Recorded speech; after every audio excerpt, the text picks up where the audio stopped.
గుర్తును ఇవాళ ప్రారంభోత్సవం మన మండ రమాకాంత్ గారు అఖిల భారతీయ ప్రధాన మజ్దూర్ సంఘ్ జాతీయ కార్యవర్గ సమక్షంలో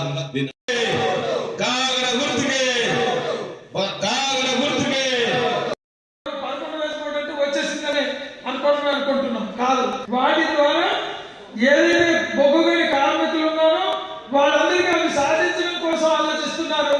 ఆ కమిటీల ద్వారా ఆ మిగిలిన చర్చల ద్వారా మిగిలిన సమస్యలు ఏవైతే దేశంలో ప్రభుత్వ రంగ పరిశ్రమల లోపల ఎక్కువ వేతన పెరుగుదల సాధించింది మా లక్ష్మారెడ్డి గారితోనే మనకి స్వాతంత్రైంది. దాని తర్వాత రెండోది ప్రావిడెంట్ ఫండ్ అందరికి కూడా తెలుసు. సార్ విషయాలన్నీ కూడా మన అధ్యక్షులు కూడా మాట్లాడతారు. కాబట్టి నేను చెప్పేది ఒకటే, భారతీయ మజ్దూర్ సంఘ్ అనేటువంటిది ఒక నిబద్ధత, భారతీయ మజ్దూర్ సంఘ్ అనేటువంటిది ఒక నిబద్ధత కలిగినటువంటి వ్యక్తులు, స్వార్థం లేకుండా పనిచేసేటువంటి కార్యకర్తలతో ఉండేటువంటి నాయకత్వం వహిస్తున్నారు.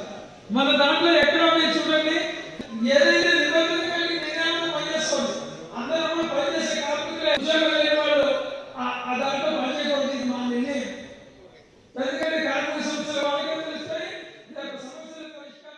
సింగరేణిలో గుర్తింపు కార్మిక సంఘం ఎన్నికలు 7వ దఫా ఎన్నికలు డిసెంబర్ 27వ తారీఖున జరుగుతూ ఉన్నాయి. గతంలో 2-3 సార్లు అడ్డుకున్న రాజకీయ పార్టీలు కానీ కార్మిక సంఘాలు కానీ 12 కార్మిక సంఘాలు ఇప్పుడు ఎన్నికలు వద్దు అని చెప్పేసి యాజమాన్యానికి ప్రభుత్వానికి తొత్తులుగా మారి ఎన్నికలను జాప్యం చేసింది.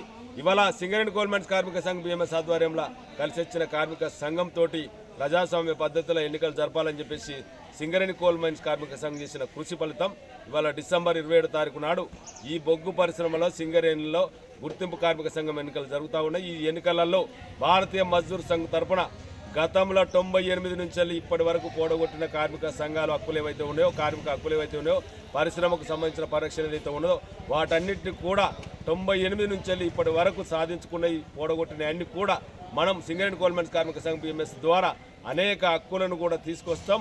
పూర్వ వైభవాన్ని సింగరేణి పరిశ్రమ కల్పించే విధంగా మేము కార్మికులకు అందుబాటులో ఉండుకుంటూ కార్మికులకు సంబంధించిన సంక్షేమం కానీ, కార్మికులకు సంబంధించిన ఆరోగ్యం కానీ, కార్మికులకు సంబంధించిన సంక్షేమానికి అన్నింటినీ కూడా మేము సింగరేణి కోల్ మైన్స్ కార్మిక సంఘం బిఎంఎస్ పరంగా కార్మికులకు హక్కున ఉంటాం. కార్మికులు హక్కున చేర్చుకోవాలి. సింగరేణి కోల్ మైన్స్ కార్మిక సంఘం బిఎంఎస్ను 27వ తారీఖు నాడు జరిగే ఎన్నికలలో గుర్తింపు కార్మిక సంఘం ఎన్నికలలో గుర్తింపు కార్మిక సంఘంగా ఒక్కసారి అవకాశం కల్పించాలని చెప్పేసి మేము కార్మికులందరికీ విజ్ఞప్తి చేస్తా ఉన్నాం. సింగరేణి ఎన్నికల ప్రక్రియ ప్రారంభమైంది. ఎట్టి పరిస్థితుల్లో కూడా ఈ నెల 27వ తారీఖు నాడు ఎన్నికలు జరుగుతూ ఉన్నాయి. ఇంకా కసరత్తులు ఏమీ లేవు, ఓటర్లు చూడించారు. కాబట్టి దీనికి ఎవ్వరూ ఆపుతులనే అనుమానం ఎవ్వరికి ఉండాల్సిన అవసరం లేదు. ఖచ్చితంగా ఈ నెల 27వ తారీఖు నాడు ఎన్నికలు జరుగుతున్నాయి. మేము సిఐటిగా కార్మిక వర్గానికి విజ్ఞప్తి చేస్తా ఉన్నాం. సింగరేణిలో ఎప్పుడు సిఐటికి అవకాశం ఇవ్వలేదు, ఈసారి అవకాశం ఇవ్వమని అడుగుతున్నాం. అవకాశం ఇవ్వమన్న సందర్భం కూడా గతంలో చాలా కార్మిక సంఘాలను చూసిండు, మొత్తం దోపిడీ వ్యవస్థను తయారు చేసిండు. ప్రభుత్వం ఏది గెలిస్తే అదే కార్మిక సంఘం గెలవటం వల్ల ప్రభుత్వం కార్మిక సంఘం యాజమాన్యమై కంపెనీ దోచుకున్నారు, కార్మికులను దోచుకుంటున్నారు. ఏ పని చేయాలన్నా ఇంత ఫీజులు నిర్ణయం చేయబడ్డది.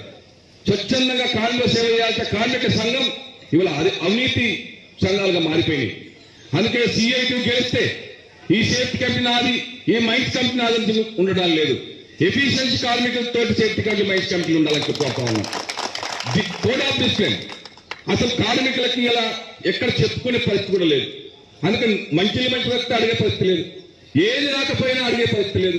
క్వార్టర్ రాకపోతే 1,00,000 అయితే 1,50,000 పెట్టుకునే పరిస్థితి వచ్చింది. హాస్పిటల్ పోతే అడిగే పరిస్థితి లేదు, హాస్పిటల్ పోతే రిఫర్ చేయాలన్నా కూడా రికమెండ్ చేసే పరిస్థితి వస్తుంది. మంచిగా ప్రతి ఒక్కటి ఇలా రికమెండేషన్ లేకుండా ఏ పని లేదు. సిఐటి చేస్తే 100% అవినీతి నిర్మూలన చేస్తామని చెప్పి హామీ ఇస్తా ఉన్నాం. అంతేకాదు ఇవాళ డబుల్ బెడ్రూమ్ మీరు గురించి కొట్లాడుతా ఉన్నాం సొంత ఇంటి కోసం. ఇది ఎవరి దయాదాక్షాలు రావాల్సిన అవసరం లేదు. ఖచ్చితంగా సిఐటి లక్ష్యం రాజిరెడ్డి సిఐటి అనుకున్నదే ఇది. సొంత ఇంటి కల ఖచ్చితంగా సింగరేణి కల రావాలని కోరుతా ఉన్నాం. దానికి ఏ కేసీఆర్ ముఖ్యమంత్రి ఉన్న దాకా చెప్పిండు, రేపు రేవంత్ రెడ్డి గారు గద్దెకెత్తారు.